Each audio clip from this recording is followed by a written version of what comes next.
may have heard the saying before that it's not what you say, it's how you say it. And that couldn't be more true when it comes to preaching. In today's episode, we talk about 5 sermon delivery tips to help you give more impactful messages.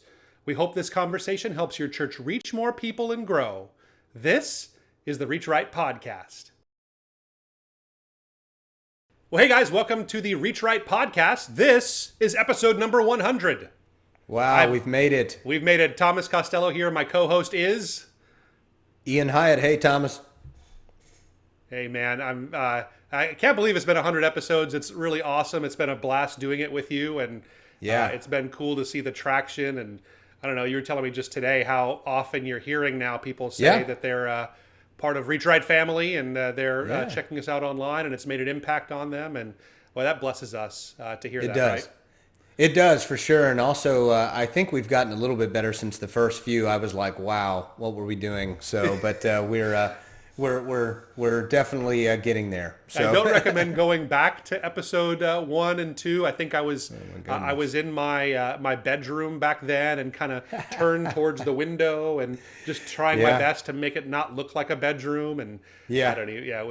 It was rough, but we were doing something. My ceiling fan was going around and all sorts of stuff. Yeah. I think that's the big lesson, though, too. I think we'll get into the topic today in just a second. But the big lesson in doing this is just start and then keep going. That's what I think I've been so happy about, is that we've done consistency. In 100 weeks, we've done exactly 100 podcast episodes. And sometimes we do them back to back and we record a couple at a time and everything, but we've been able to be consistent, and that's half the battle. I think I just read the other day that the average podcast, it lasts 5 episodes. That's the average length that people go that mean to go on forever, on average they do 5. And so there's a lot of podcast fatigue out there. But not you, my friend. Not with you. You're good at that. No, it's kind of like a blog too, right? So you can get it started, but you got to keep going. So that's it. But good episode today. We're going to be talking about 5 sermon delivery tips to have more impactful preaching. I think everybody in our audience, those that are people that speak in their church, I think a lot of our audience are pastors and church leaders. And if you're not speaking every week, you're speaking often or from time to time.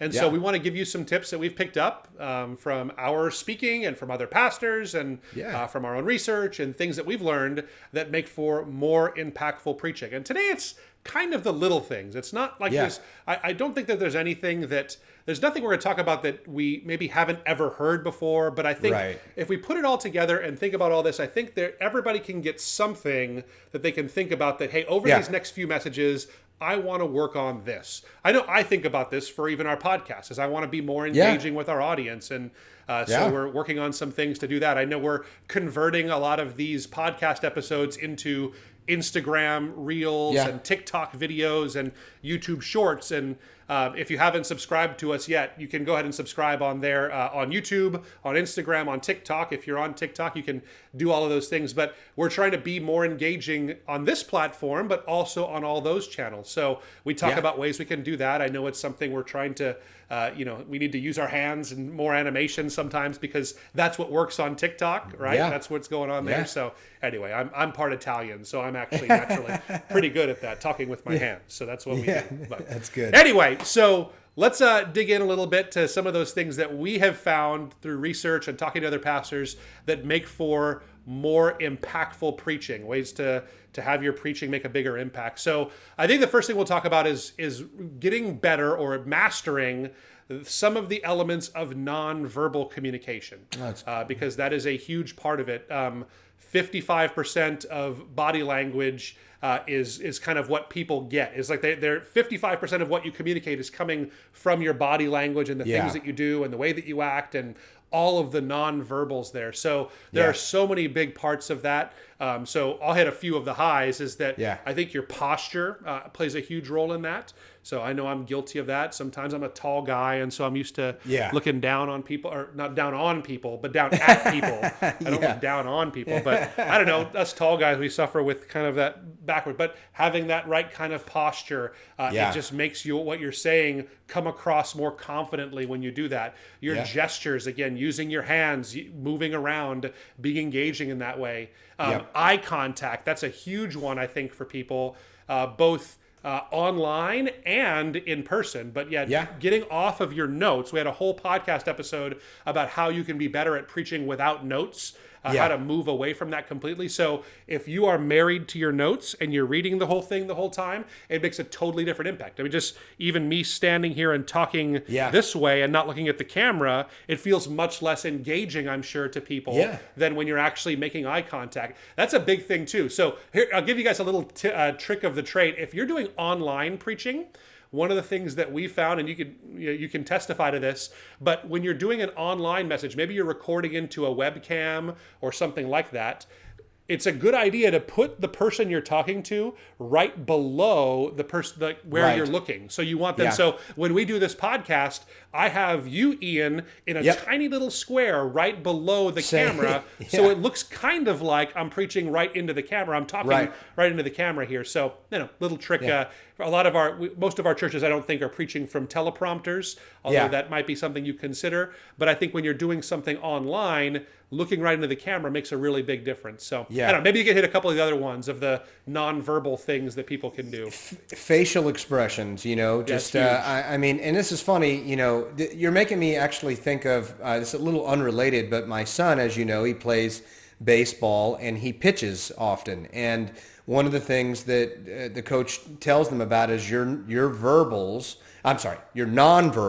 are huge when you're pitching on the mound, because if for example, someone just hit a home run on you, if your shoulders sink and you put your head down and you start pouting and getting upset, well, you're going to make the batter more confident, right? So, and it's so funny. My son is a pretty fiery, emotional guy, but one thing he's done well is he's learned how to actually make himself look very calm and stone cold when he's pitching. It's funny. There was a dad that came up. He said, he was talking to his son. He goes, I want you to watch this pitcher.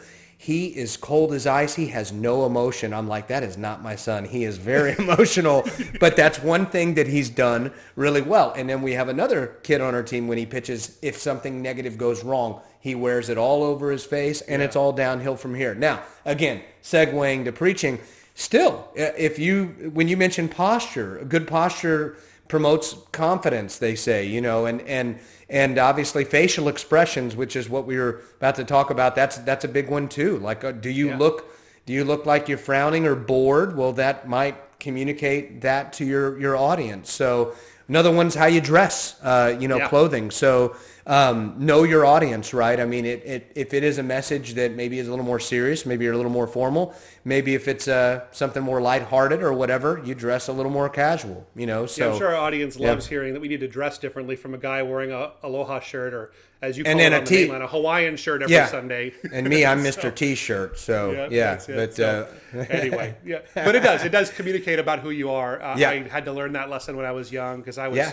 from that authentic time where you just kind of, I don't know, I schlubbed around and I wasn't ever into really getting dressed up. I grew up in Hawaii and, lived in the surf culture where you wore what you wore until you got in the water. And that was eye-opening for me, but it does make a big impact. So those are some of the nonverbal things. I think those are really big. You just apply some of that stuff and I think it makes a big difference. Yeah, here's another one, adjusting your pace, inflection, and tone. There's a lot of studies that show, like, if you're too fast, too quickly, it can sound like you're nervous. So if you're pacing around too fast, hand gestures, all of that's too fast, then you can sound nervous. On the other hand, if you're too slow, people can get bored and check out. So there's kind of like this happy medium pace in the middle. And then, you have inflection as well. So when does your voice rise? What tone? If you're preaching a serious topic, if you're about to talk about how people go to hell, you probably don't want to be all, hey, everyone's going to hell. It's going to be a little bit, you got to make those adjustments in those areas too. Yeah, absolutely. So I think that for me, the one that I struggled with the most, I don't know what it is, but just as a young man, I remember going to my preaching practicum class in Bible college, and that's where you would preach in front of like a few professors and all of your classmates, and then they would tell you everything you did wrong in your sermon. And so it's a really pleasant class. Yeah. But I remember that every single time they would say to me, oh, it's so monotone. That's literally what my teacher said. He said it 3 times. He said monotone, monotone, monotone. Nice. Like, so it killed my confidence a little bit that Sure. day, but it was a kick in the pants. I don't know if I just watched too much Beavis and Butthead or something as a kid, and I just felt like talking like Beavis or Butthead was the right way to do it, but I don't know what it was exactly, but I think that is a huge part of having that kind of inflection in your voice, going up and down in your tone. And then I am naturally just a very high volume person. My wife reminds me of this all the time, is that I have no whispering. That's not something that I do. I think you suffer from that a little bit too. I do. So I don't know. That's just our personality. This is why I'm at the front of the house and the office where the voice goes this way towards the, out. Yeah. So, yeah, that's exactly right. So, and I think we got to be careful with that, because sometimes it's good, but sometimes people can feel like it's they're being yelled at, right? Yeah. And I don't ever want to come across that way. Like, if our audience thinks that it's not the case at all. We're not yelling at you. We're passionate about what we're talking about sometimes. Sometimes I get voluminous when I do those kinds of things. So that's the way that it is. But, that's funny. Yeah, it's good.